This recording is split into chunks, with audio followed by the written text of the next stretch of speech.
Bonjour à toutes et à tous. Donc, je me présente, je suis Corinne Guémin, je suis fondatrice du cabinet de conseil Plumenvise. Je suis accompagnée de mon associé Morgane, qui interviendra également au cours de notre journée. Donc, créé le 9 janvier 2023, il y a un petit peu plus d'une année, on va dire, Plumenvise est un cabinet de conseil spécialisé dans l'amélioration de la productivité et de la fidélisation des collaborateurs. Nous accompagnons les entreprises dans la création donc d'un environnement de travail optimisé, engagé et durable, d'où notre journée. Alors pourquoi Plume Bis? On me pose souvent la question. Ben, la plume, c'est un symbole de liberté, de créativité, puis les abeilles de productivité et de sens du collectif. D'où aussi notre journée qui a été créée de manière collective, conçue de manière collective avec toutes nos intervenantes. Alors, que fait Plume Bis en dehors d'organiser des journées sur la QVCT? Nous nous appuyons sur les grands domaines RH associés à la puissance d'une ambition RSE pragmatique et au levier de la communication interne et de la marque employeur. Notre méthode est similaire et l'objectif également, améliorer la productivité et la fidélisation des collaborateurs, vous l'aurez compris. Nos clients sont tant des PME que des agences publiques, mais aussi nous avons parmi nos clients quelques TPE et des filiales de grands groupes. Nous travaillons suivant des approches d'intelligence collective et collaborative associées à de la pédagogie active et à des conseils d'experts. Notre sujet, en fait, est de mettre en phase les employés et les employeurs. Notre positionnement est celui d'un facilitateur, d'un passeur de changement. On ne se positionne pas comme un expert, comme toutes les expertes que vous allez voir aujourd'hui qui sont nos partenaires. Et nous sommes également organisme de formation, bientôt certifié Calliope le 23 septembre exactement. Et nous proposons donc 16 modules de formation, sensibilisation, interactif et ludique qui couvrent en partie nos 3 domaines d'action. Et donc, bienvenue à notre journée de conférence sur la qualité de vie et des conditions de travail, ce que l'on appelle communément la QVCT. Eh bien, bienvenue pour cette session dédiée à l'exploration donc des baromètres de la qualité de vie et des conditions de travail. Nous avons l'honneur d'accueillir Audrey Sanchez, qui est avocate en droit social. Avec son expertise pointue dans le domaine, Audrey nous guidera à travers l'importance des enquêtes pour mesurer et améliorer la QVCT dans les entreprises, dans les organisations d'ailleurs, et pas que entreprises. Audrey est une avocate spécialisée donc en droit social, comme je l'ai dit, avec une vaste expérience dans l'accompagnement des organisations pour la mise en place de politiques de bien-être au travail. Entre autres, sa connaissance approfondie des aspects juridiques et pratiques de la QVCT fait d'elle une intervenante précieuse pour comprendre comment analyser et agir efficacement grâce aux enquêtes. Au cours de notre échange, nous aborderons pourquoi et comment mesurer la QVCT, les types de données à recueillir et comment transformer ces données en actions concrètes. C'est pas toujours facile, c'est pas toujours évident et c'est encore moins souvent bien fait. Et nous discuterons également de la gestion des situations critiques, telles que les alertes harcèlement et des bonnes pratiques observées dans les organisations aujourd'hui. Audrey, est-ce que tu peux te présenter un petit peu plus en détail que ce que j'ai pu faire? Oui, bien sûr, Corinne. Déjà, bonjour à tous. Donc, je m'appelle Audrey Sanchez. Je suis avocate en droit du travail depuis 12 ans. J'ai travaillé dans des cabinets d'avocats, mais j'ai aussi eu la particularité de travailler comme juriste en droit social, en droit du travail, dans une entreprise du secteur bancaire. Donc, j'accompagne en particulier les entreprises dans l'ensemble de leurs projets, notamment sur les aspects collectifs du travail. Donc, que ce soit dans la négociation des accords collectifs, notamment ceux sur la qualité de vie au travail, et puis aussi dans les relations avec le CSE, avec les organisations syndicales. J'accompagne aussi les projets de restructuration, de transformation des entreprises. Merci beaucoup, Audrey. De rien. Alors, entrons directement dans le vif du sujet avec nos premières questions. Ça marche. Audrey, pourquoi mesurer la QVCT? Alors, déjà parce que, tout simplement, parce que c'est une obligation légale de l'employeur d'assurer la sécurité de ses salariés. Donc en fait, l'employeur a une obligation de mettre en œuvre toutes les mesures de prévention efficaces pour assurer la sécurité et protéger la santé des salariés à travers un certain nombre d'outils pour lutter notamment contre les risques professionnels. Donc, lorsqu'on parle de qualité de vie et des conditions de travail, les risques professionnels, en réalité, ce sont ce qu'on appelle les risques psychosociaux, c'est-à-dire les risques pour la santé psychologique, physique et sociale des salariés qui sont engendrés par les conditions d'emploi, mais aussi les facteurs organisationnels et relationnels. Alors, lorsque je parle de prévention, ça s'inscrit dans le cadre de la mise en place d'actions qui sont relatives à l'organisation du travail, au collectif, au management, aussi dans le cadre du fonctionnement des unités de travail. Et enfin, de façon générale, on dit que la politique de prévention des risques psychosociaux repose sur trois piliers. Donc, on parle de piliers primaires, enfin de prévention primaire des risques psychosociaux pour viser tout ce qui touche à l'amont du risque, c'est-à-dire qu'avant l'apparition du risque, on a une politique de prévention qui permet d'intervenir en amont pour diminuer, pour supprimer l'exposition à un risque. Ensuite, on a ce qu'on appelle la prévention secondaire. Elle vise à réduire les risques sur la santé des salariés dans des situations de risque avérées. Donc, ces actions, elles permettent aux collectifs de travail et aux individus de développer leurs compétences, mais aussi leurs connaissances afin de gérer et de réguler, pardon, les situations de tension. Donc vraiment, on est dans une optique de renforcement des ressources de collectifs de travail et des salariés. Puis ensuite, on a ce qu'on appelle le troisième pilier, celui de la prévention tertiaire. Donc lui consiste à prendre en charge les conséquences des facteurs de risque psychosociaux. C'est vraiment basé sur une prise en charge individuelle ou collective des salariés en difficulté au travail. On est vraiment dans l'accompagnement des conséquences des troubles psychosociaux et finalement, c'est ce qu'on appelle une approche de type corrective. Donc là, ce que je disais, c'était vraiment tout ce qui est dans l'ordre juridique, celui qui est de l'obligation qui pèse sur l'employeur d'accompagner les salariés, parce que c'est une obligation qui est inscrite dans le Code du travail. Mais au-delà de l'aspect juridique, on sait aussi que tout ce qui est mesure de la qualité de vie et des conditions de travail, c'est essentiel dans l'organisation d'une entreprise.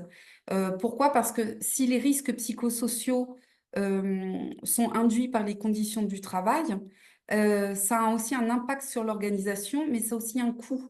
C'est-à-dire que finalement, améliorer la qualité de vie et des conditions de travail, ça permet de réduire le turnover, ça permet de lutter aussi contre l'absentéisme. Donc, on n'est pas seulement dans une vision purement juridique, mais aussi beaucoup plus vaste de l'organisation de la vie de l'entreprise. Et alors, comment on mesure finalement cette QVCT? Alors, en matière de prévention primaire, c'est-à-dire vraiment, comme je disais, en amont des risques, c'est le baromètre qui va être le dispositif par excellence de la mesure de la qualité de vie au travail. Finalement, le baromètre, il va remplir une triple fonction. Donc déjà, la première fonction, ça va être qui va permettre de fournir à l'ensemble des acteurs de l'entreprise une mesure objective des niveaux de stress et de bien-être au travail. Et puis aussi, il va permettre de fournir les facteurs qui sont susceptibles d'expliquer ces niveaux. Ensuite, sa deuxième fonction, ça va être de guider, d'inspirer des plans d'amélioration de la qualité de vie au travail au niveau global ou au niveau local, puisque finalement, le baromètre, il peut être fait à différents niveaux de l'entreprise. Et puis ensuite, il va permettre de déployer sur le terrain des plans d'action et de les suivre dans la durée. Il va permettre de mesurer au fil du temps leur efficacité grâce à une récurrence de la mesure. Donc, le baromètre, c'est finalement un instrument d'expression des collaborateurs. Il permet de mesurer le climat social. C'est finalement une sorte d'audit, d'audit sur les principaux sujets et enjeux liés aux ressources humaines et au fonctionnement de l'entreprise dans son ensemble. Donc, c'est finalement un préalable nécessaire à la mise en œuvre d'une démarche globale d'amélioration de la qualité de vie. Alors, finalement, concrètement, ce baromètre, il va se présenter comme un questionnaire anonyme, confidentiel. Ça peut être sous un format papier, comme la plupart du temps maintenant sous un format électronique. dans lequel l'ensemble des collaborateurs concernés vont être invités à s'exprimer. Certaines entreprises vont décider de mettre ce baromètre en interne, elles vont le piloter seules. Et puis d'autres vont décider de le déléguer à des cabinets d'experts externes qui sont spécialisés dans la gestion des risques psychosociaux et qui vont finalement utiliser ce baromètre pour établir un diagnostic sur un échantillonnage de salariés, identifier d'éventuels risques psychosociaux et puis après, ensuite accompagner l'entreprise dans le déploiement de plans d'action. Finalement, ces cabinets, lorsqu'ils sont sollicités, lorsqu'ils font un échantillonnage, la plupart du temps, leur but, ça va être vraiment de communiquer en interne, de demander à l'entreprise de communiquer sur l'intérêt de ce baromètre, puisqu'on dit de façon habituelle qu'en dessous de 70% de participation, les résultats sont pas vraiment fiables et ne permettront pas finalement d'avoir une bonne cartographie, une bonne analyse des éventuels risques psychosociaux et derrière la possibilité de mesurer les difficultés et puis de pouvoir savoir exactement quelles sont les bonnes pratiques à mettre en place. Donc, comme je le disais, lorsqu'on recourt à un cabinet externe, ça permet finalement d'avoir une meilleure fiabilité aussi des données, une neutralité dans l'analyse, et puis dans le cadre de la collecte des informations, que l'entreprise le fasse elle-même ou qu'elle fasse appel à un externe, elle doit donc assurer la confidentialité, l'anonymat, vérifier évidemment que la démarche d'enquête est conforme aussi à toutes les pratiques édictées par le règlement général sur la protection des données et respecte bien sûr les impératifs de la CNIL. Mmh. Et tu parles énormément de tout ce qui est risques psychosociaux, ce qui est logique, mais est-ce que quand on parle d'enquête risques psychosociaux et baromètre QVCT, est-ce qu'on adresse la même chose? Tu sais, dans les enquêtes RPS, on a des bonnes pratiques, on a des méthodes. Nous, c'est quelque chose que l'on pratique régulièrement quand on nous demande de mettre en place des enquêtes RPS enfin, chez des clients. C'est quelque chose que l'on nous demande de plus en plus et on va se baser sur des méthodologies. Par exemple, je pense au questionnaire Karasek ou à d'autres qui sont des références. Est-ce qu'on parle de la même chose quand on fait les enquêtes? Est-ce que tu parles de la même chose quand on parle d'enquête RPS et de baromètre QVCT? Et est-ce que c'est une obligation de faire ces enquêtes ou est-ce que finalement on peut faire d'autres choses que les enquêtes? Et si c'est obligatoire, pour qui c'est obligatoire? Alors, je vais reprendre un peu les Il y a questions trop de dans questions. l'ordre. Il y en a plusieurs. Lorsqu'on parle d'enquête ou de baromètre, non, on est vraiment sur des sujets très distincts. Le baromètre, c'est ce que je disais tout à l'heure, c'est finalement on est en amont du risque. On est là pour prendre la température, pour sonder les collaborateurs. Lorsqu'on est vraiment sur l'enquête harcèlement, l'enquête risques psychosociaux, on est là on est plutôt sur un outil de prévention secondaire, voire tertiaire. C'est-à-dire que finalement, lorsque, par exemple, un salarié contacte son RH, contacte son manager ou contacte un élu pour lui faire part d'une situation de risque psychosocial ou voire lui dit, moi je suis harcelé. Dans ces cas-là, on a une obligation, comme je disais aussi tout à l'heure, de protection de la santé et de la sécurité. On a une obligation en tant qu'employeur de réaction immédiate, mais on n'est pas dans le baromètre opinion, celui qui vient sonder les collaborateurs au niveau de l'entreprise ou sous un échantillonnage plus réduit. On est vraiment sur une situation particulière. Donc la première étape, ça va être bon, bah, déjà, est-ce que ce collaborateur a des éléments concrets à nous présenter qui laissent présager une situation de risque psychosocial? Concrètement, qu'est-ce qu'il s'est passé? Est-ce qu'il y a eu des difficultés avec le manager? De quel ordre? Et puis après, il va y avoir l'idée de est-ce qu'on lance une enquête ou non? Et cette enquête, elle peut être menée en interne, elle peut être menée de nouveau par un cabinet externe, mais on est vraiment sur une situation individuelle de risque potentiel et donc sur une situation d'outils de prévention secondaire ou tertiaire et non plus primaire. Donc, dans ces idées-là, et je le rappelle, hein, en matière de risque psychosocial, au-delà de l'obligation de sécurité de résultats qui pèse sur l'employeur, ou on appelle ça aussi une obligation de moyens renforcée maintenant, en matière de harcèlement, en matière d'agissement sexiste, en matière de harcèlement, donc qui soit moral, sexuel, on a tout un panel de mesures dans le Code du travail qui vient dire à l'employeur, d'ailleurs par exemple, qui doit inscrire tous ces risques-là dans le cadre de son règlement intérieur. On sait aussi que maintenant, dans les CSE, il y a l'obligation de nommer un référent harcèlement sexuel. C'est une obligation pour tous les CSE, même dans les entreprises qui ont un CSE à compétences réduites, donc dans les entreprises de moins de 50, entre 11 et 50 collaborateurs qui mettent en place un CSE, il y a cette obligation de mettre en place un référent harcèlement sexuel qui est désigné parmi les membres du CSE. Donc, on voit bien que le Code du travail s'est enrichi de toutes ces obligations et qu'à partir du moment où l'employeur doit agir efficacement, prévenir et agir face au harcèlement, l'obligation, elle n'est pas complémentaire, elle est différente. Le baromètre, c'est une chose. On est vraiment sur l'amélioration d'une manière générale de la qualité de vie et des conditions de travail. L'enquête RPS, c'est lorsqu'il y a vraiment une situation sur laquelle un salarié ou un élu du personnel va alerter l'entreprise et où cette dernière va déployer soit une enquête ou à partir du moment où les éléments qui lui sont présentés sont suffisamment étayés pour se dire qu'il y a nécessité de mettre en œuvre une telle enquête. Et Erwan nous demande s'il y a défaut de CSE, l'obligation existe-t-elle? Alors, par rapport à l'obligation de faire une enquête, elle n'est pas inscrite en tant que telle dans le Code du travail. Mais il y a une obligation générale, qu'il y ait ou non un CSE, d'assurer la sécurité de ses salariés. Donc, si demain, il y a un salarié dans une entreprise qui n'a pas de CSE, donc une entreprise qui a moins de 11 collaborateurs, mais un salarié vient voir son manager ou va voir le RH, peu importe, et lui dit, je suis harcelé par telle personne, oui, il y a une obligation, en tout cas, de réagir. Une enquête, comme je le dis, on ne fait pas forcément une enquête chaque fois qu'un salarié dit je suis victime d'une situation. Il faut avoir un temps d'échange avec le collaborateur, identifier s'il y a concrètement des faits qu'il remonte, qui laissent penser que potentiellement il y a une situation de harcèlement, et ensuite, effectivement, de mener une enquête, oui.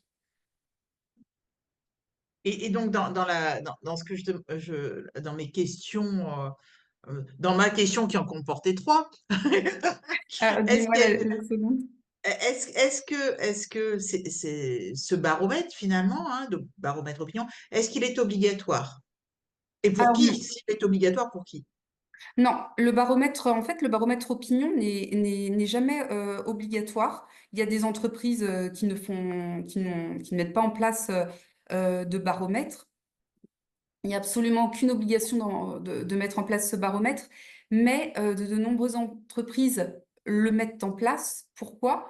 Parce que c'est un outil de prévention primaire. Donc, c'est-à-dire qu'avant même la survenance d'un risque, on peut se dire que potentiellement, ça serait intéressant de sonder un peu les collaborateurs, d'avoir des données de différents ordres pour pouvoir mettre en place éventuellement des actions. Donc, aucune obligation dans le Code du travail, mais c'est vrai que c'est un outil qui est assez apprécié, assez utilisé en interne par de plus en plus d'entreprises pour pouvoir agir en amont et éviter justement d'en arriver à des mesures correctives. Merci, Audrey. Et quelles sont les données que l'on attend finalement de ce baromètre? Bah alors, déjà, ça dépend finalement le baromètre à quel niveau il va être mis en place. Il peut être piloté au niveau de l'entreprise comme un support de détection et d'identification des risques. Mais ils peuvent aussi être en prise directe avec le collectif de travail, à la main des managers pour l'animation des équipes. Il y a enfin, il y a vraiment comment dire, on peut mettre en place plusieurs baromètres. On peut en mettre en place un seul. C'est vraiment à la main des entreprises.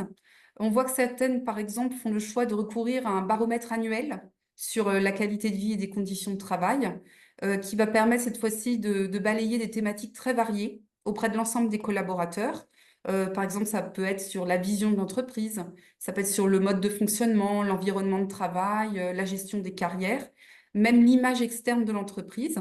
Alors dans ce cas-là, le baromètre, il va permettre de disposer d'une étude globale mesurant le ressenti des salariés en matière de qualité de vie et des conditions de travail. Et puis, on peut aussi, comme je le disais, utiliser différents baromètres. Donc, on va par exemple pouvoir mettre en place un baromètre qui consiste à questionner toutes les X semaines, toutes les 3 semaines, tous les mois, les salariés sur l'ambiance générale, le sens, l'alignement, l'esprit d'équipe.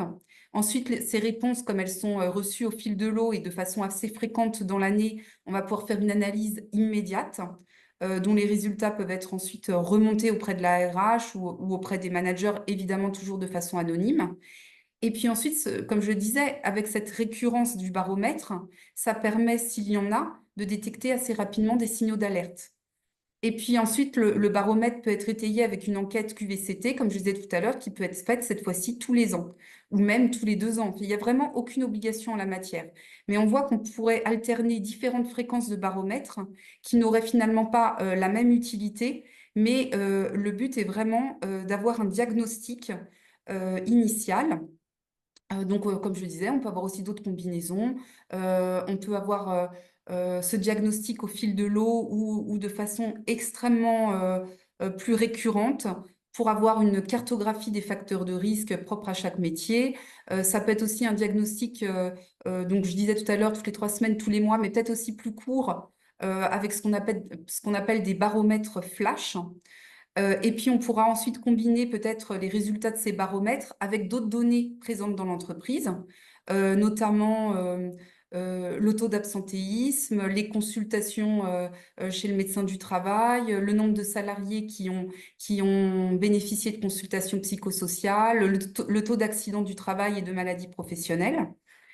Et puis finalement, si tous ces baromètres aujourd'hui, on en parle, c'est parce qu'ils sont rentrés dans l'environnement de travail par le biais de ce qui avait été mis en place dans certaines entreprises pendant le Covid, puisque certaines se sont dit que le manque de cohésion sociale, le fait que chacun travaillait désormais de chez soi pendant une certaine durée, créait finalement une forme d'anxiété chez certains et avait conduit les entreprises à mettre en place ce qu'on appelle des baromètres à des fréquences extrêmement rapprochées. Ça pouvait être des baromètres hebdomadaires à l'époque, avec des questions du type comment allez-vous?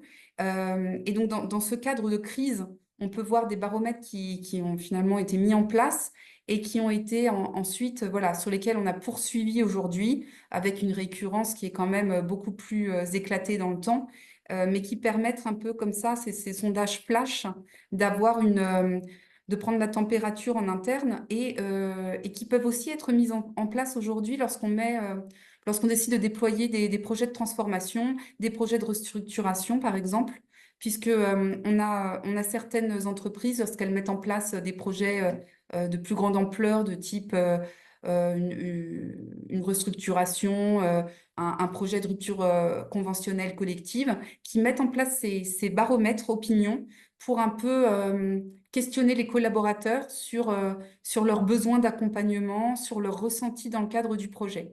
Donc, un baromètre, ça peut être, comme je le disais, quelque chose qui permet de voir en amont des risques, mais aussi une forme d'accompagnement dans le cadre de projets de plus grande ampleur. Ouais, absolument. Moi, je me rappelle, Mhm. j'avais mis en place pendant le justement avec la pandémie là, j'avais mis en place un outil qui s'appelle Supermood. Et en fait, ce D'accord. sont 3 questions. Alors, ce sont des questions flash. Et là, on l'avait mis pendant la période de manière très régulière, une fois par semaine. Mais après, je l'ai gardé une fois par mois. Et les 3 questions mais c'était super rapide. C'était un outil extrêmement ludique avec toujours une question rigolote et inattendue. Et en Ouais. fait, pour que ça ait du sens pour les collaborateurs, systématiquement, on faisait une communication générale, une communication interne auprès de tous les collaborateurs à partir de ces données-là. Et donc, Morgane faisait une infographie, en fait, générait une infographie avec du sens pour que ça Mhm. parle aux collaborateurs et qu'ils y voient un intérêt. On a un retour dans le chat qui dit le problème, c'est qu'il ne faut pas lasser les salariés. Trop de consultations ou de baromètres lassent les salariés à Oui. 100% d'accord. Donc, du coup, il faut donner du sens à ces baromètres et il faut Mhm. communiquer en retour. J'ai utilisé un autre outil dans une société internationale, c'était Office Vibes. Alors là, c'était franchement l'usine à gaz. Et quelle que soit la géographie, les collaborateurs, j'en sais rien, moi je vais vous dire au Zimbabwe, en Finlande, aux États-Unis, au Japon, peu importe, en France, en fait, ça nous pompait l'air de répondre. C'était un outil groupe, donc on n'avait pas le choix. Et donc, en fait, ça nous pompait l'air. C'était une fois par mois, mais c'était 10 questions. Et c'était moi, en tant que DRH de ma partie France, qui avait dit non, mais attendez, 10 questions, c'est beaucoup trop. Mais avant ça, avant qu'il fasse 10 questions, parce que j'avais insisté comme une brute, c'était 40 questions tous les mois. Ouais, Mais c'était là, vraiment long. mais Mhm. c'était une horreur, quoi. Donc, c'était Mhm. plus un baromètre flash. En plus de ça, personne ne savait ce qu'on en faisait. Donc, c'est vrai que ces baromètres, moi, je trouve ça génial.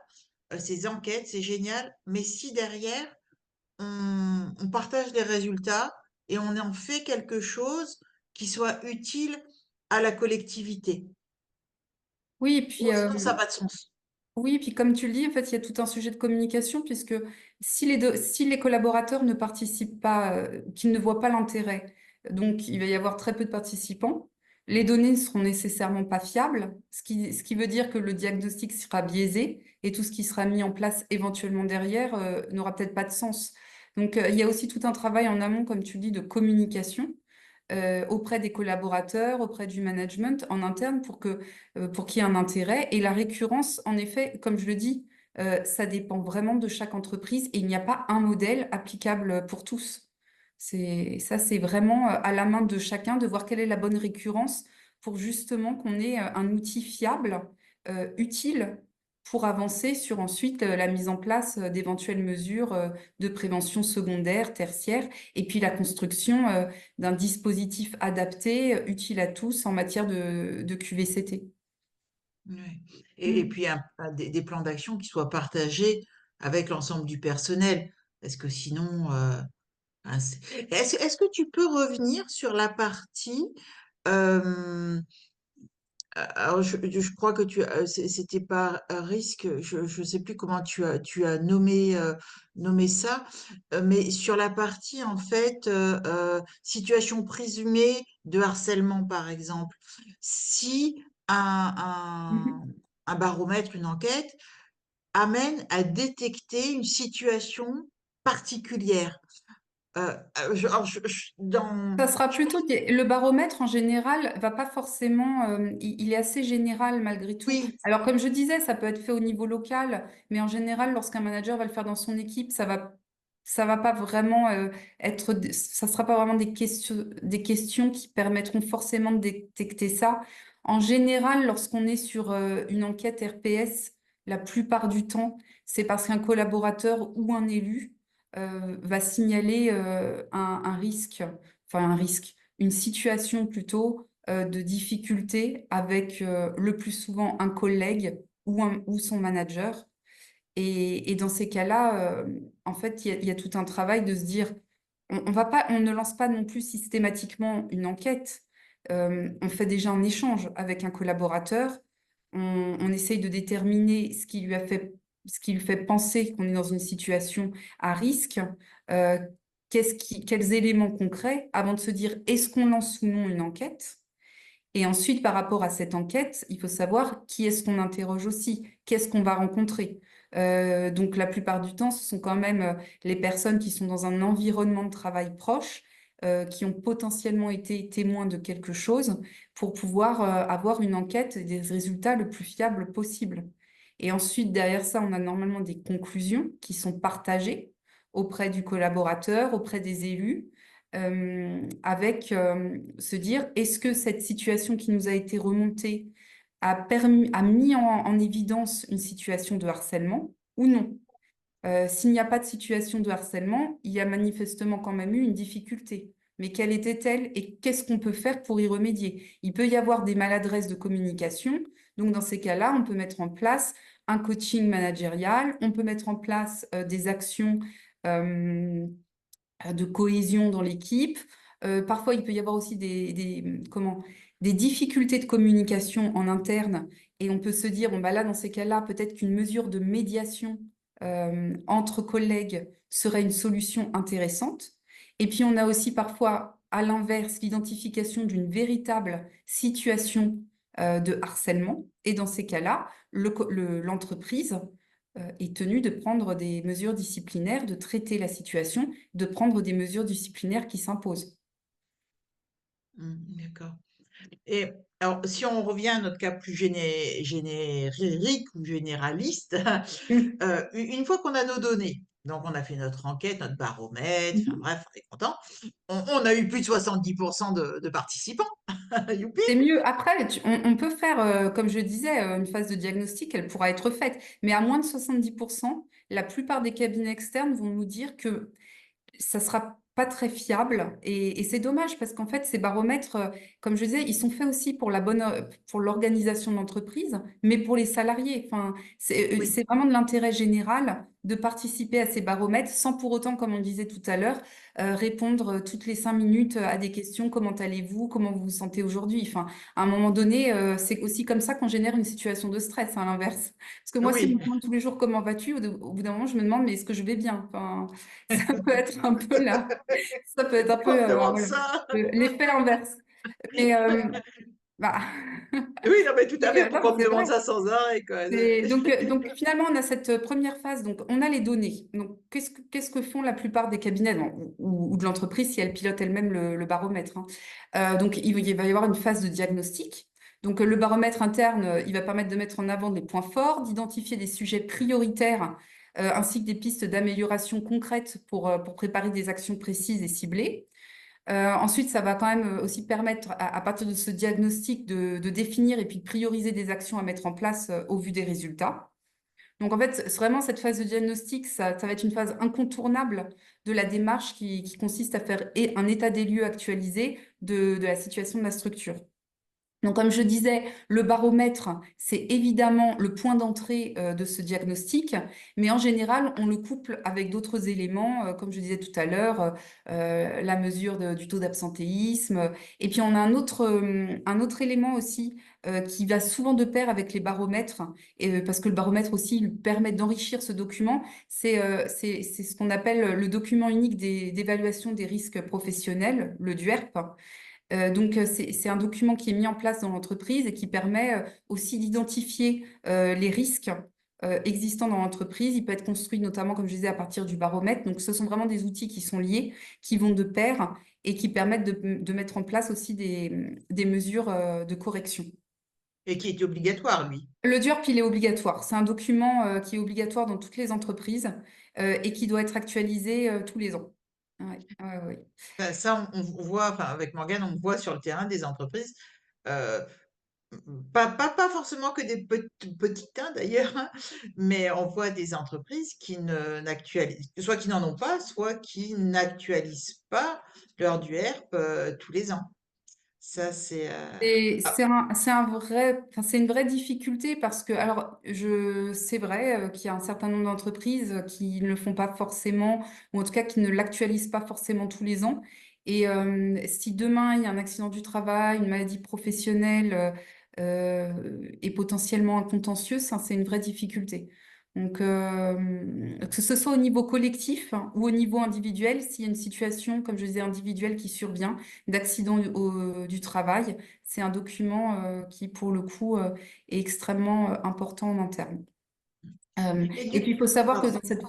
pour revenir finalement à la phase de diagnostic, donc, ou aussi, hein, comme je disais par rapport au DUERP, le CSE est lié, c'est-à-dire qu'il est vraiment un acteur, il est associé souvent à la réalisation du diagnostic, il va partager l'analyse avec la direction. Il l'est aussi souvent dans le cadre de la consultation annuelle sur la politique sociale, les conditions de travail et l'emploi dans les entreprises d'au moins 50 salariés. Donc finalement, le CSE, ça va être aussi un acteur important qui va suivre le diagnostic du baromètre et qui va co-construire finalement le plan d'action qui pourra être déployé derrière. Donc, ce sera un acteur aussi important, au même titre que pourra l'être le médecin du travail à partir du moment où on parle de risques psychosociaux. Donc ça, Et vraiment, c'est la première étape, c'est celle du diagnostic.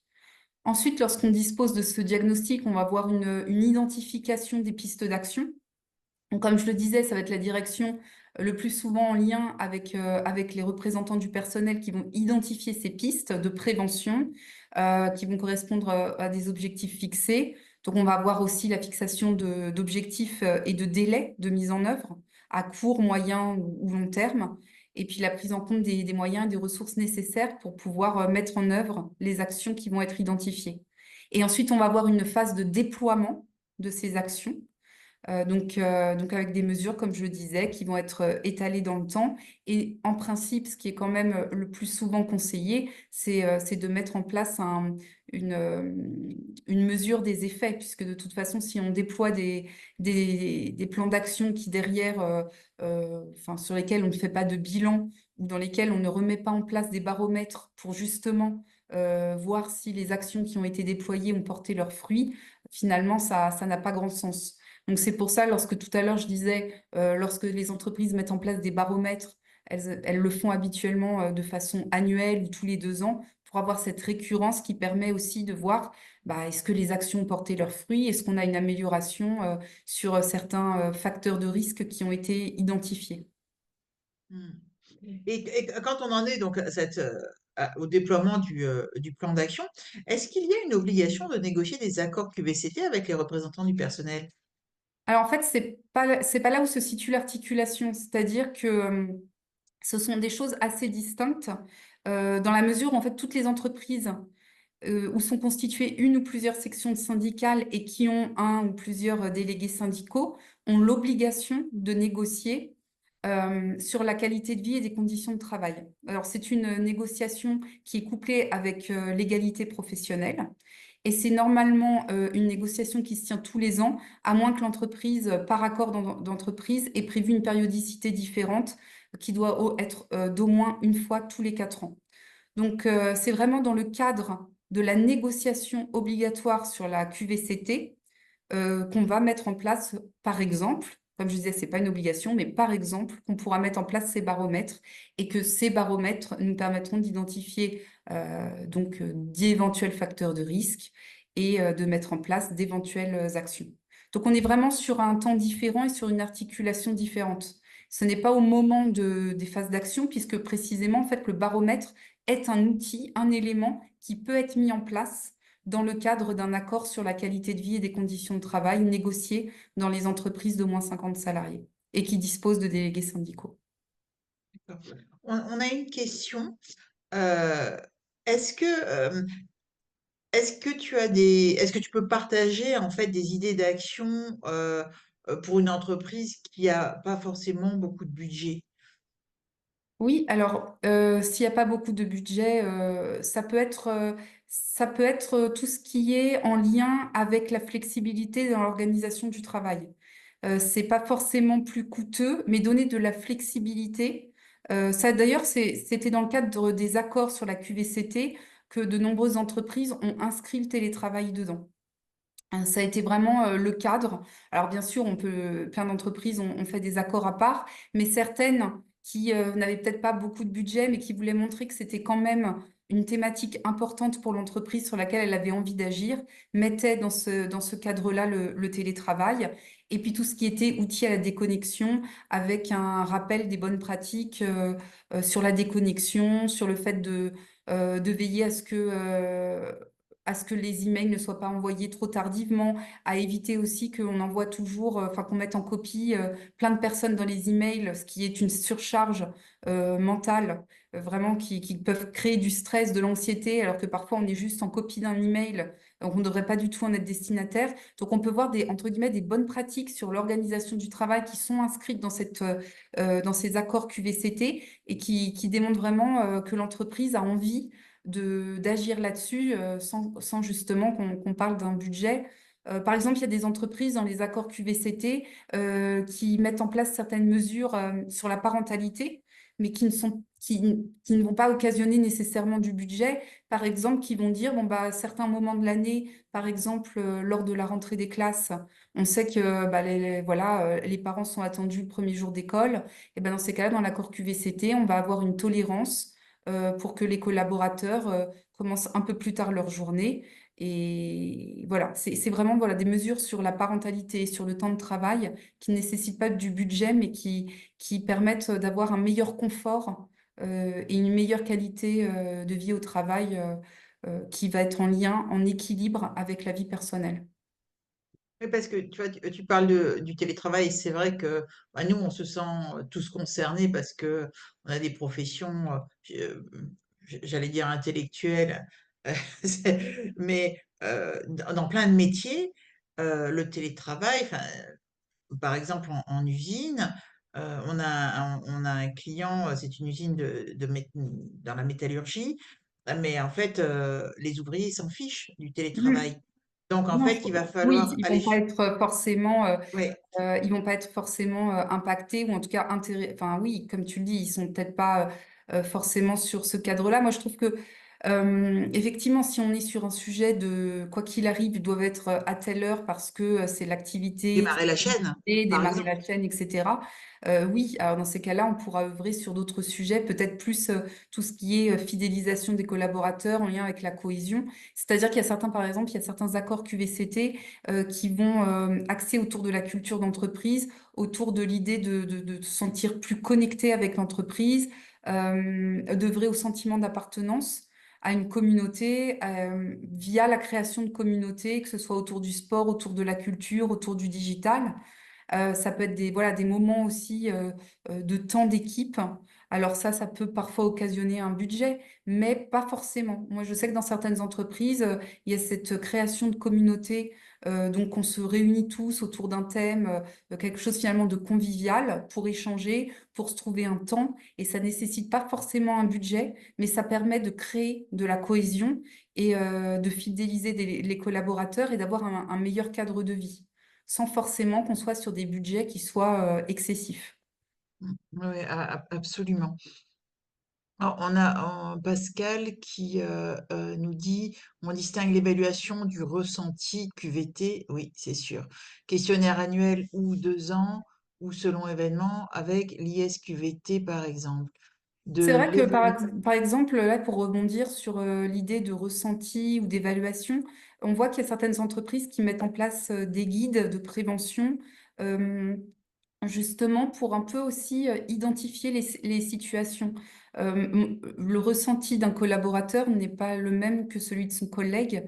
Et on peut mettre aussi en place des petits livrets ou des petites formations ou des guides pour se dire, oh, bah là, dans ta situation, qu'est-ce que c'est comme, qu'est-ce que j'identifie? Vraiment, on est plus sur la compétence, la connaissance du sujet pour pouvoir un peu aussi aider le manager potentiellement à identifier des situations à risque qu'il n'aurait pas vues. Là, on est sur la formation, la connaissance et l'identification des situations.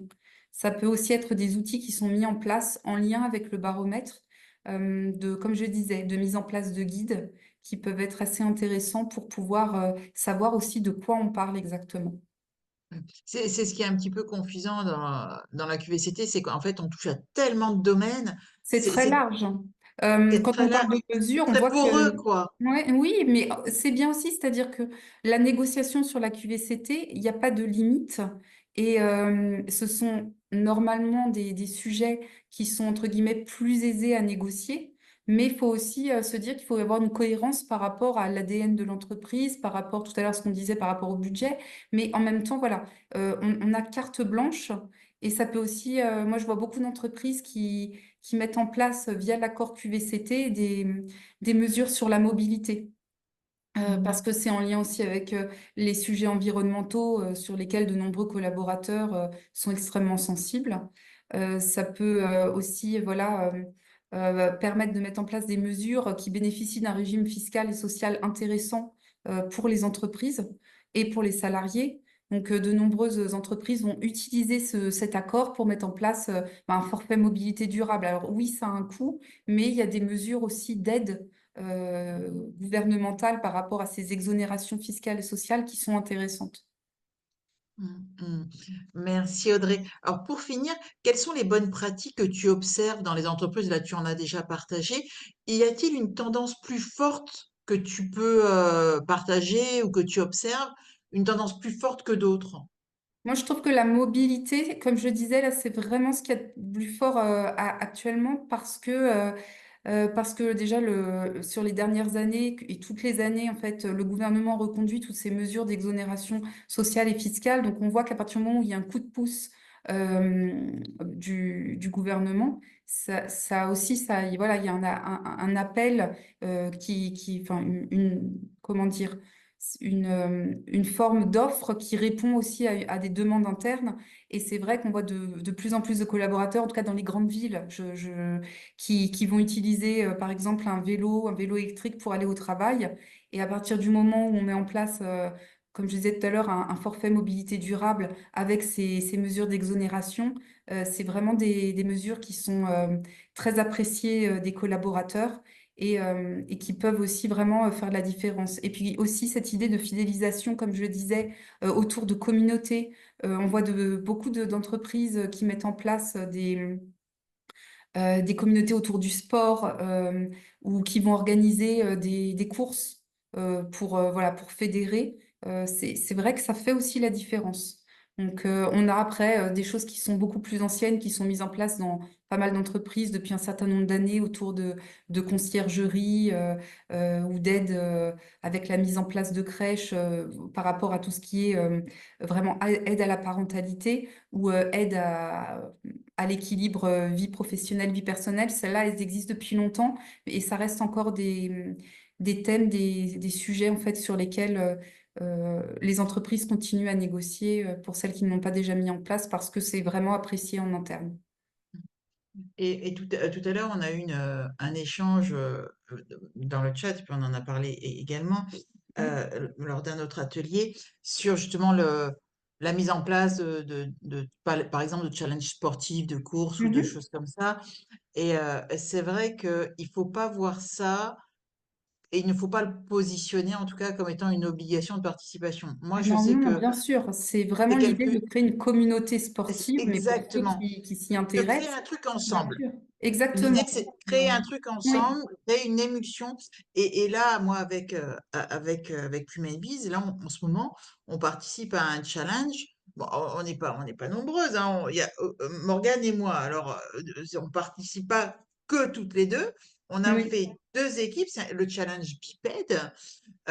Donc, alors, dans l'idéal, c'est gagner des places pour un match de volley paralympique. Mais Mhm. l'idée, c'est pas du tout de gagner des places. L'idée, c'est de construire quelque chose ensemble, de faire des choses ensemble. Et il n'y a pas que Morgane et moi. On a des clients qui disent, ah, moi, je veux faire partie de l'équipe. On a des consultants, des prestataires. Enfin, on est plusieurs, des gens différents, mais sous la casquette Human Bees pour faire quelque chose, construire quelque chose de positif ensemble, rigoler, prendre du bon moment ensemble. Et c'est ça, en fait, qu'il faut essayer de mettre en place dans les structures. C'est, enfin, ça fait partie aussi faut pas voir que les courses ou les plaisirs des dirigeants de faire ceci ou cela. C'est vraiment plutôt la cohésion. Faisons ensemble des choses sympas et agréables. Alors, on a dans le chat quelqu'un qui répond à ce que tu évoquais, là, donc tout ce qui est mobilité durable. Ben, problème, en effet, ça amène d'autres problématiques, à savoir manque de parking vélo, par exemple, ou pas sécurisé. Ça, c'est vrai que j'ai connu ça aussi. J'avais mis ça en place dans une de mes anciennes entreprises en tant que DRH, et il avait fallu que j'organise également le côté parking. Et c'est vrai que enfin, Oui, il y a une euh, logistique, je suis d'accord avec toi, c'est ça. il y a une logistique. Ouais, il y Mm. a une hausse aussi, voilà, par rapport au risque d'accident ou aux accidents de vélo. Qu'est-ce que Bah, après, faut faire des choix, C'est quoi. ça, il faut faire des choix. Après, de nouveau, hein, il n'y a aucune obligation pour les collaborateurs d'utiliser un vélo ou de. Mais ceux qui ont l'habitude de le faire, ça peut être un coup de pouce à l'achat d'un vélo électrique. Et vraiment, le forfait mobilité durable peut servir à ça. Et vraiment, alors c'est effectivement une seule fois une fois que c'est acheté, c'est finalement une action, c'est pas quelque chose qui va à chaque fois se reproduire, mais euh, en tout cas, tout ça pour dire qu'il y a vraiment un panel de l'infini sur ces sujets-là. Et s'il y a des sujets logistiques, eh ben, ce ne sera pas forcément la bonne mesure, mais en tout cas, voilà, il n'y a pas de limite à se fixer. Et à partir de là, on peut agir sur tellement d'autres sujets que Oui, il c'est faut être vraiment créatif, en fait. infini. Exactement. C'est voir le besoin. Donc, un baromètre, par exemple, ça peut servir à ça. De se dire, aujourd'hui, voilà, nous, on a réfléchi à ça comme mesure. Votez pour la mesure que vous voudriez voir dans le prochain accord QVCT. Pourquoi pas faire ça aussi? Ça peut être Morgane, bien de faire participer les collaborateurs sur leurs besoins. Morgane, tu peux nous faire un petit sondage? Qu'est-ce qui a été mis en place dans vos structures et qu'est-ce que vous aimeriez mettre en place dans vos structures? Juste comme ça pour partager les idées, en fait. Enfin, tu peux le faire en flash ou pas? On t'entend pas. Ça doit être super intéressant ce que tu nous dis, mais on t'entend pas. Non, je disais que malheureusement, en pleine séance, je ne peux Autant. pas créer un sondage. En revanche, on peut inviter les participants à nous partager ça dans le chat Mm. directement.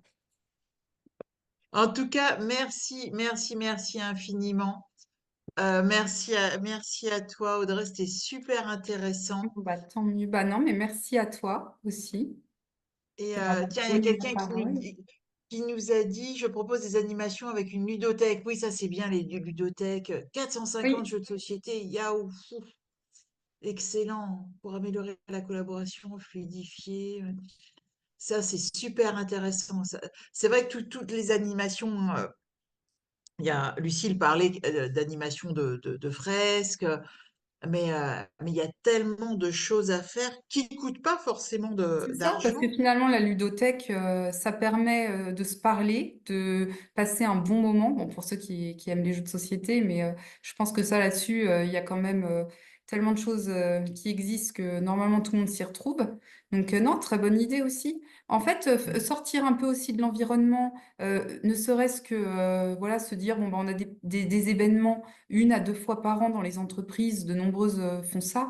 Alors, ça peut être un petit budget, mais pareil, ça peut aussi rentrer assez facilement dans le budget annuel et ça permet voilà, de créer du lien. Et la ludothèque, c'est effectivement une très bonne idée. Ou l'escape game, j'ai vu passer ça, c'est très sympa Le dans les team paintball. building. Ah, Ouais. moi, le paintball, ouais, j'ai du mal, mais j'ai toujours peur que ça fasse mal aux gens, quoi. J'ai un côté, c'est mon côté maman, je me dis, on va se faire mal, on va se faire mal. Non, mais le laser game, j'ai vu, non, ça c'est plus Ouais. tranquille quand même. Mais Oui, bah, c'est plus tranquille. Moi, j'ai eu quelqu'un, là, tu vas pas être contente. Ça fait des années, je me rappelle encore, c'était le gars, il venait d'arriver en recrutement à team building et on fait c'était un laser game. Le mec, il courait. Alexandre, je me rappelle encore. Il était excité comme une puce. Il voulait montrer à tout le monde qu'il était super, super chaud et tout. Et il courait partout. Et à un moment donné, il a sauté. Bah, évidemment, on est dans le noir, hein, laser game. Et il s'est pris un mur. Là. ah oui, Allez, pompier, accident du travail. Ah, j'ai dit plus jamais le laser game. Ah ouais, non, non. voilà, bon, c'est l'exception, on va dire. Il n'y a pas Ouais, de. ouais, ouais, non. L'escape game, c'est beaucoup plus calme. C'est vrai. Et puis c'est très C'est sympa. beaucoup plus calme. Très sympa. On avait rencontré avec Morgane aussi une société qui s'appelle Toons Management et c'était des cartes ludiques qui permettaient justement d'animer aussi et de créer de la cohésion, de fédérer. C'était super intéressant c'était très marrant en plus, très très marrant. Euh, Sélectionnant les bons jeux, ouais. Uno, oui, oui, c'est vrai que c'est bien. En tout cas, merci encore, Audrey. Bah, de Euh, rien, avec plaisir. Toujours un super bonheur Bah, d'échanger avec toi, de te recevoir.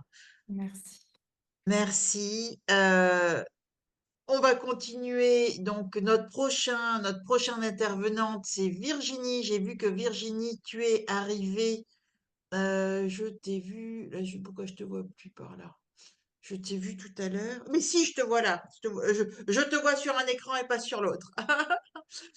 Merci à toi, Audrey. À Merci, très bonne journée, bientôt. Corinne. À bientôt, au revoir. À bientôt. Merci. Au revoir.